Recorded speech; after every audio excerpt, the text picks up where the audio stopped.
Assalamualaikum warahmatullahi wabarakatuh. Perkenalkan, nama saya Ahmad, salah satu dosen di program studi Ekonomi Islam Fakultas Ekonomi dan Bisnis Universitas Tanjung Pura. Video ini dibuat untuk memenuhi persyaratan sertifikasi dosen gelombang 1 tahun 2026, yaitu pernyataan diri dosen dalam Unjuk Kerja Tridharma Perguruan Tinggi atau PDD UKT-PT dalam bidang pengajaran. Mata kuliah yang akan saya bawakan kali ini adalah Kebijakan Moneter Islam dengan kode mata kuliah EKI 5030. Mata kuliah ini merupakan mata kuliah wajib semester 5 dengan bobot 3 SKS dengan menggunakan metode case study atau studi kasus yang digabungkan dengan metode ceramah, tanya jawab, diskusi, dan presentasi mengenai isu-isu terkini terkait dengan kebijakan moneter Islam. Mata kuliah ini terdiri dari 16 kali pertemuan dengan rincian 7 pertemuan sebelum ujian tengah semester, 7 pertemuan setelah ujian tengah semester, dan ujian tengah semester pada pertemuan ke-8, serta ujian akhir semester pada pertemuan ke-16. Materi pokok pembelajaran dalam mata kuliah ini terdiri dari ruang lingkup ekonomi moneter dan konsep dasar uang, standar moneter, nilai uang dan kurs, teori permintaan uang klasik, teori permintaan dan penawaran uang modern, pasar barang atau kurva IS, pasar uang kurva LM, keseimbangan ISLM dan inflasi, instrumen dan kebijakan moneter, Bank Indonesia sebagai otoritas moneter, perbankan di Indonesia, lembaga keuangan bukan bank atau LKBB, lembaga keuangan internasional, dan pengkreditan dan manajemen kredit perbankan.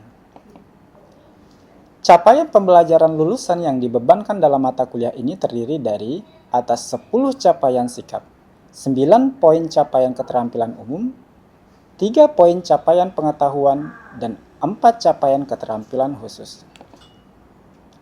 Adapun capaian pembelajaran mata kuliah pada mata kuliah ini terdiri dari CPMK 1 mampu menjelaskan konsep dasar operasi moneter antara lain stabilitas harga, output maupun kesempatan kerja. CPMK 2 mampu menyajikan siklus perekonomian dalam perekonomian terbuka, sistem nilai tukar dan sistem devisa. CMK 3 mampu menjelaskan mekanisme kebijakan moneter, mekanisme transmisi konvensional dan Islam.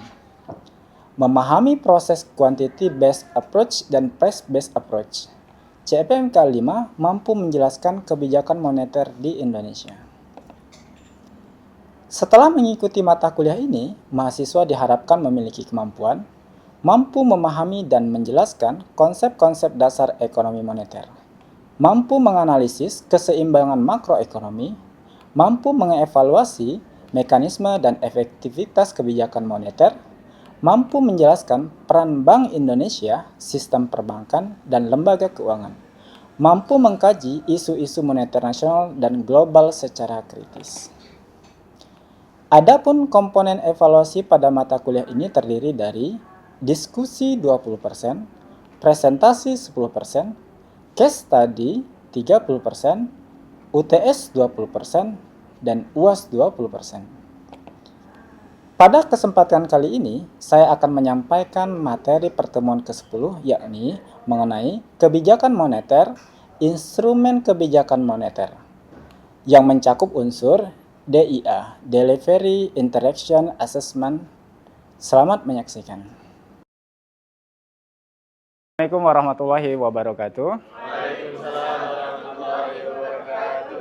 Perkenalkan, nama saya Ahmad, dosen pengampu untuk mata kuliah Kebijakan Moneter Islam.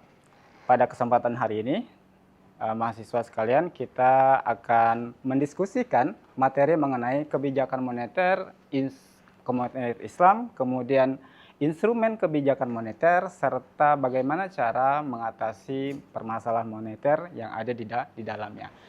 Sebelum memulai kegiatan pembelajaran kita, marilah kita berdoa. Berdoa dimulai.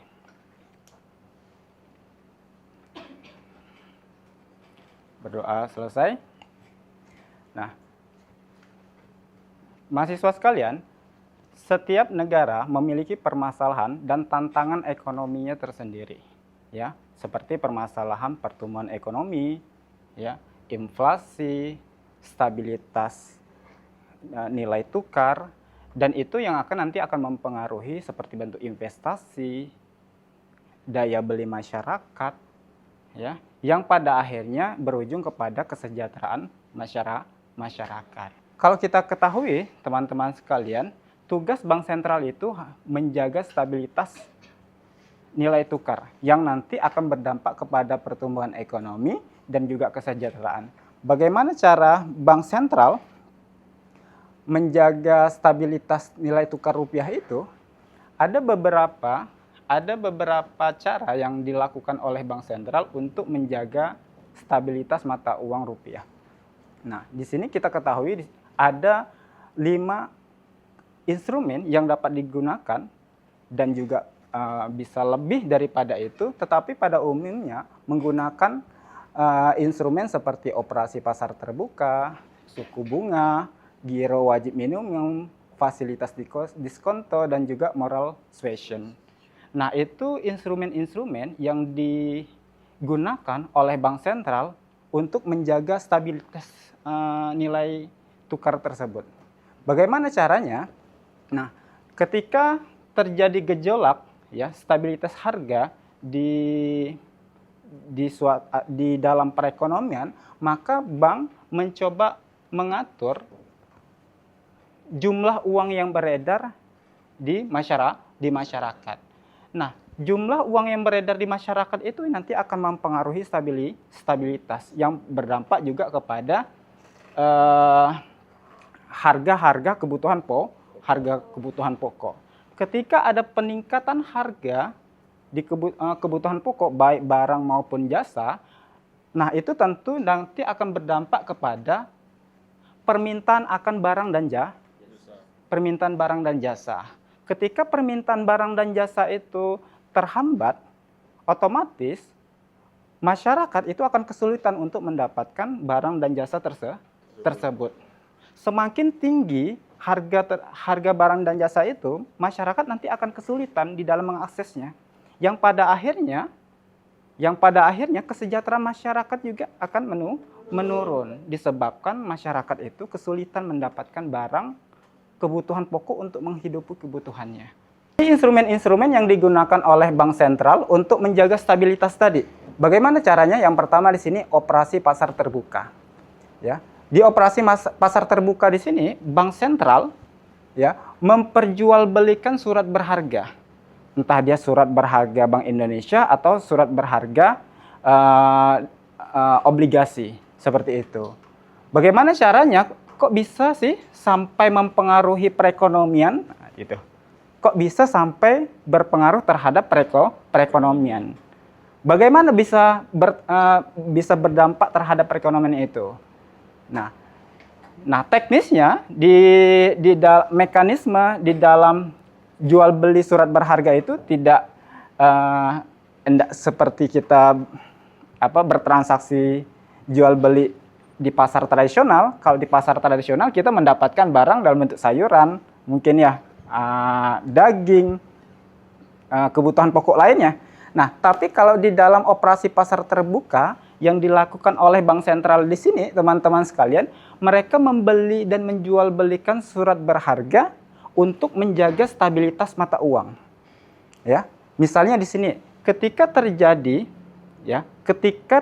kenaikan harga barang pokok, itu umumnya teman-teman sekalian itu disebabkan oleh terlalu banyak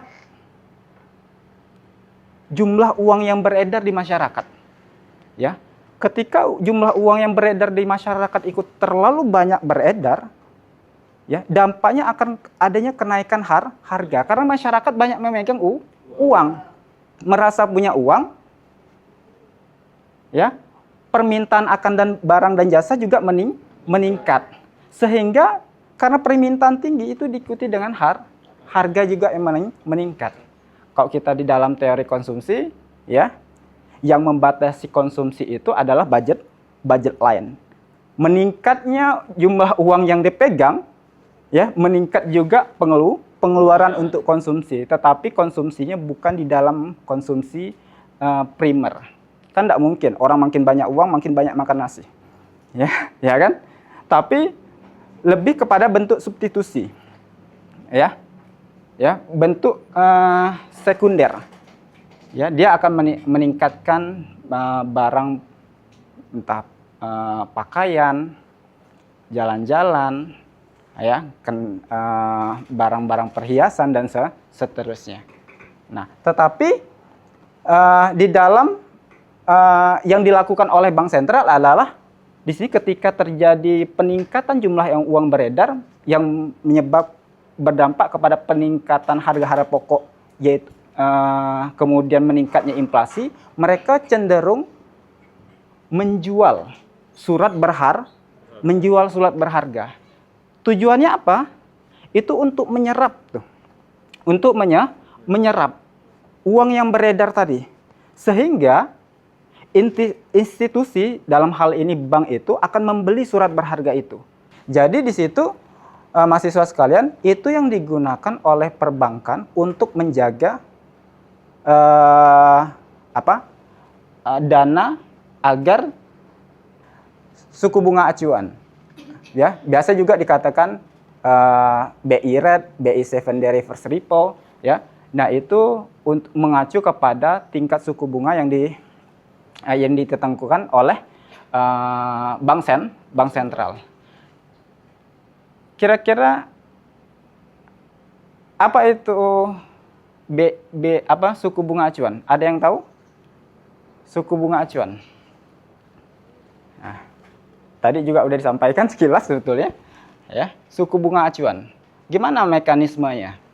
Ya, bagaimana dampaknya terhadap gejolak harga di perekonomian? Gimana Kak Naila? Oke Pak, izin Pak, Naila dari Ekonomi Islam. Jadi suku bunga acuan itu adalah patokan yang dikeluarkan oleh BI, Bank Indonesia selaku bank sentral untuk digunakan ke pasar uang yang lainnya Pak gitu. Jadi itu mempengaruhi juga dari perekonomiannya seperti itu Pak. Oke. Benar tuh. Nah, jadi suku bunga acuan ini adalah penentuan suku bunga, ya, yang dilakukan oleh bank sentral nanti akan diterapkan oleh perbankan umum, ya. Nanti di perbankan umum itu dia akan menetapkan berapa suku bunga simpanan atau suku bunga pinjaman. Nah, itu yang nanti akan menentukan jumlah uang yang beredar di masyarakat. Ya, ketika jumlah uang yang beredar di masyarakat itu tinggi, ya kan? Tinggi. Ya, nanti ketika jumlah uang yang beredar di masyarakat itu tinggi, nanti akan kelihatan tuh. Ya, nanti akan kelihatan. Kenaikan harga-harga barang dan jasa itu akan kelihatan. Ya. Panan itu 3% atau 4%. Ya kan? Tentu uang yang dimiliki akan hilang gitu loh. Ya, nilainya akan berkurang, kemudian kemampuan purchasing power-nya ini akan berkurang. Nah, gitu. Meskipun punya uang banyak tapi nilainya itu rendah, ya orang akan berpikir gitu loh. Ngapain menyimpan uang dengan tingkat imbal hasil yang kecil, ya. Apalagi mungkin kalau setara gimana? Ya, nanti kita akan berbicara opportunity cost. Ya kan? Kalau bisa dimanfaatkan untuk menghasilkan lebih tinggi, mengapa harus menyimpannya pada instrumen simpanan perbankan yang tidak memberikan imbal hasil apa-apa gitu loh. Nah, itu cara bagaimana bank sentral mengendalikan jumlah uang yang beredar di masyarakat melalui giro wajib suku bunga kebijakan. Kemudian di sini instrumen selanjutnya adalah fasilitas diskonto, ya. Jadi perbankan, bank sentral itu membantu perbankan umum untuk menjaga likuiditasnya, memberikan pinjaman. Jadi ada pinjaman dari bank sentral kepada bank umum gitu loh. Kok perbankan membutuhkan pinjaman sih?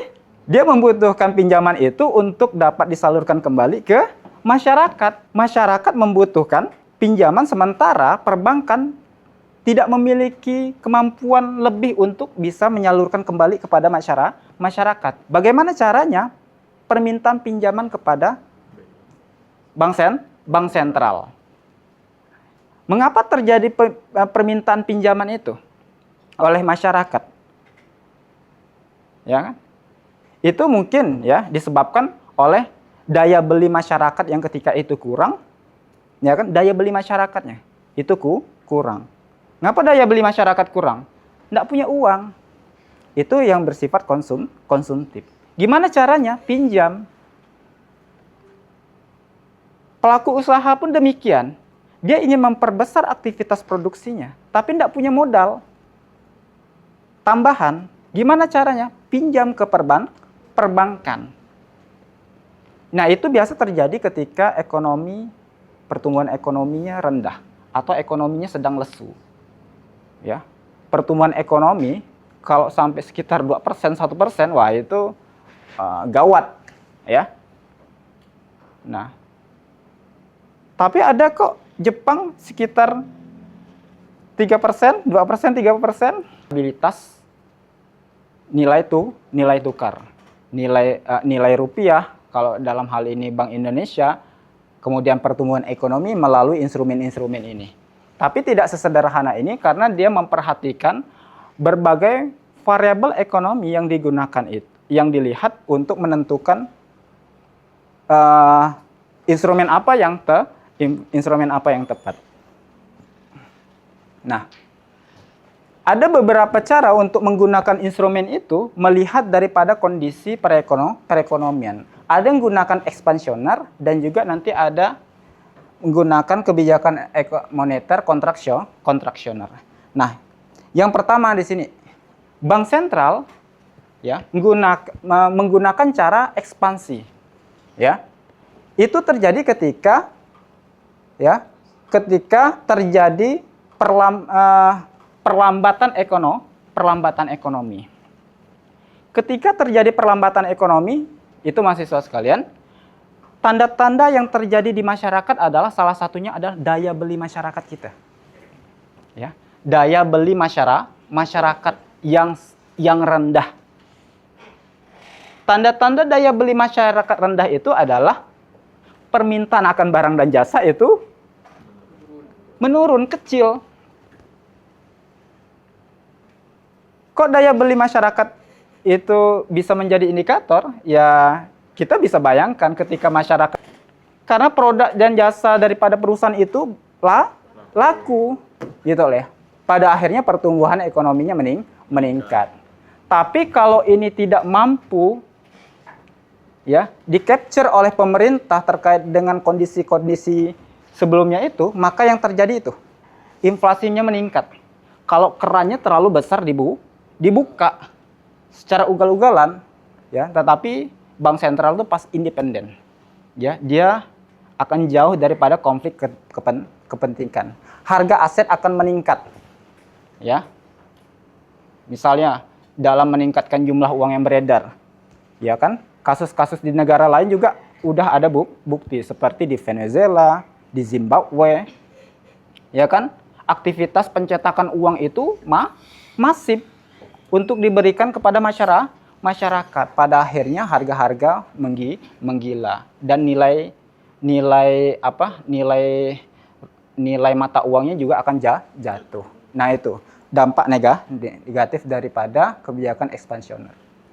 Kalau kebijakan kontraksioner di sini, nah itu terjadi teman-teman mahasiswa sekalian, itu kalau ketika pertumbuhan ekonomi terlalu menggila, terlalu cepat naiknya, ya, dari 4%, dari 3% tumbuh langsung 5%, tumbuh 7%, tumbuh 8%. Nah, itu sebetulnya bukan perkembangan pertumbuhan ekonomi yang baik sebetulnya. Karena kalau terlalu cepat, itu nanti akan terjadi gejolak ekonomi yang sangat luar biasa. Yang nanti akan menimbulkan ya resesi gitu loh. Kalau terlalu cepat tumbuh. Disebabkan apa? Salah satunya juga adalah kendali atas stabilitas stabilitas mata uang. Kalau terlalu banyak jumlah uang yang beredar, maka yang perlu dilakukan bank sentral adalah menurunkan tingkat suku bunga. Ya kan? Menurunkan tingkat suku bunga. Baik simpanan maupun pinjaman. Ya. Mengurangi jumlah uang yang beredar, menaikkan tingkat suku bunga. Dengan cara menaikkan suku bunga simpanan biar uang yang beredar di masyarakat itu bisa kembali lagi ke institusi dan tidak digunakan oleh masyarakat. Ya, bank sentral menaikkan tingkat suku bunga, ya, menaikkan tingkat suku bunga kredit, menurunkan tingkat suku bunga kredit dan menaikkan tingkat suku bunga simpanan biar masyarakat itu menempatkan dananya pada instrumen tersebut. Yang pada akhirnya teman-teman sekalian, ketika pertumbuhan ekonomi itu bergeliat ya, jumlah uang yang beredar itu masyarakat itu tinggi, maka tadi harga-harga juga akan naik. Nah, dengan cara ini kontraksioner itu akan juga menurunkan harga di masyarakat. Tuh. Tapi di sini teman-teman sekalian, dampak negatifnya dari kontraksioner ini, kebijakan bank sentral dengan kontraksioner. Ini, kredit menurun. Ini wajar kalau memang di situ dilakukan pengetatan terhadap kredit, ya, menaikkan tingkat suku bunganya, pasti nanti kredit menurun. Tetapi yang paling berdampak adalah perlambatan ekonomi. Masyarakat akan mengurangi daya belinya. Ya. Kalau memang di situ terlalu ketat. Mungkin di awal-awal dia akan membaik. Tetapi kalau terlalu lama tidak disesuaikan dengan variabel ekonomi yang lain, itu menyebabkan daya beli masyarakat juga akan turun. Sehingga di sini maka bank sentral tidak bisa menetapkan dia selama 2 tahun, 3 tahun penentuan suku bunga. Dia dilakukan secara jangka pendek. Nah, itu kebijakan moneter kontraksional.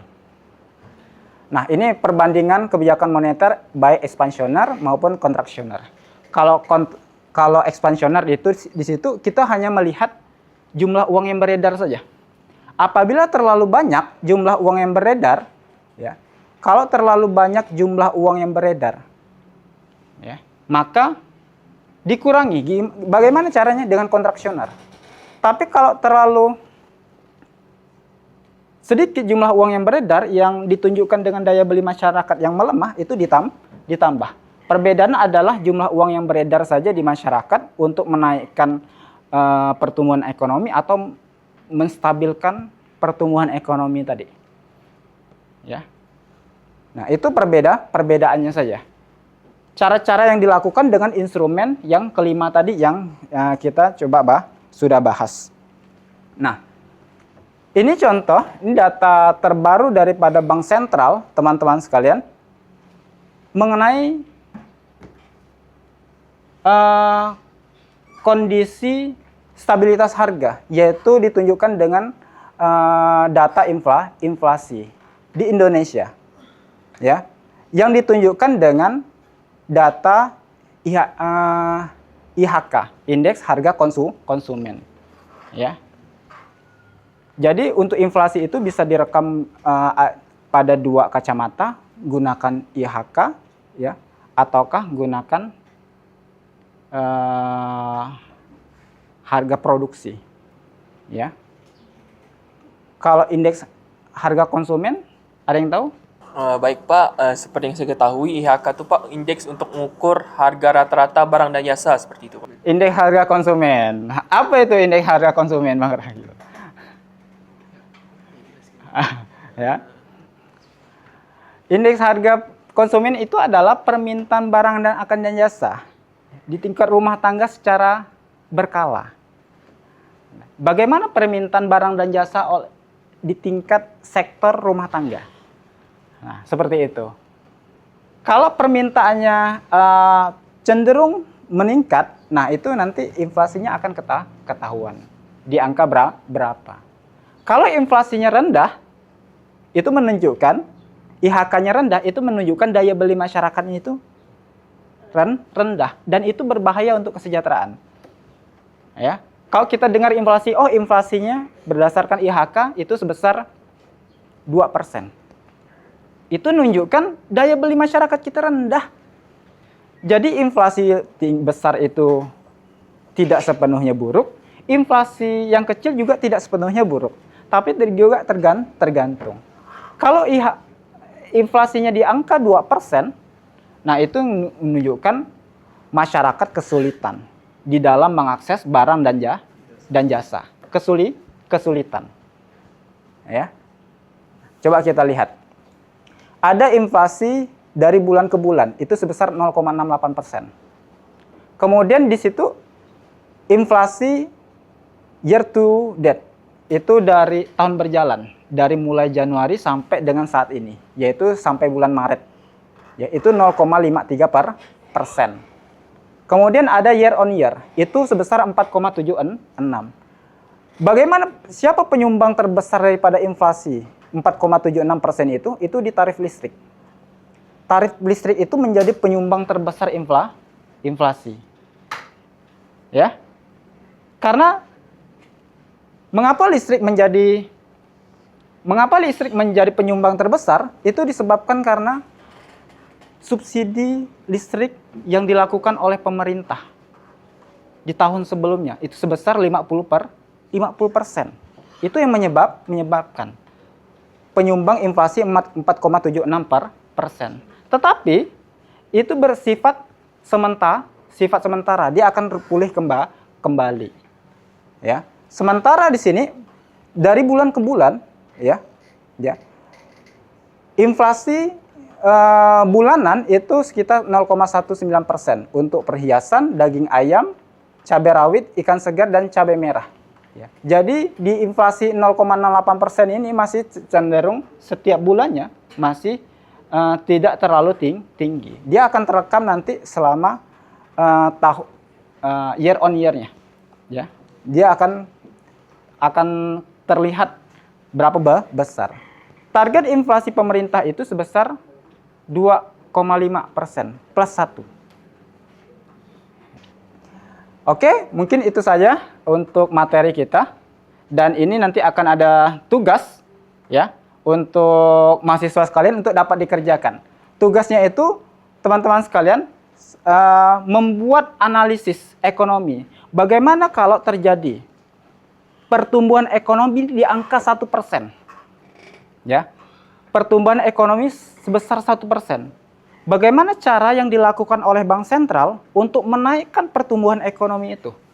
Karena ketika pertumbuhan ekonomi di 1%, ekonomi sedang lesu. Bagaimana cara yang dilakukan oleh Bank Sentral untuk menaikkan itu? Ya, yang pada akhirnya akan meningkatkan kesejahteraan. Buat tugas ya dengan kasus tersebut, buat secara berkelompok. Ya, buatkan analisis ekonominya, ya, strategi yang dilakukan oleh Bank Sentral. Kemudian nanti silahkan tampilkan data-data pendukung, baik menggunakan grafik, flowchart, dan seterusnya, agar tugas tersebut menjadi lebih menarik dan lebih mendalam untuk kita bahas di pertemuan selanjutnya.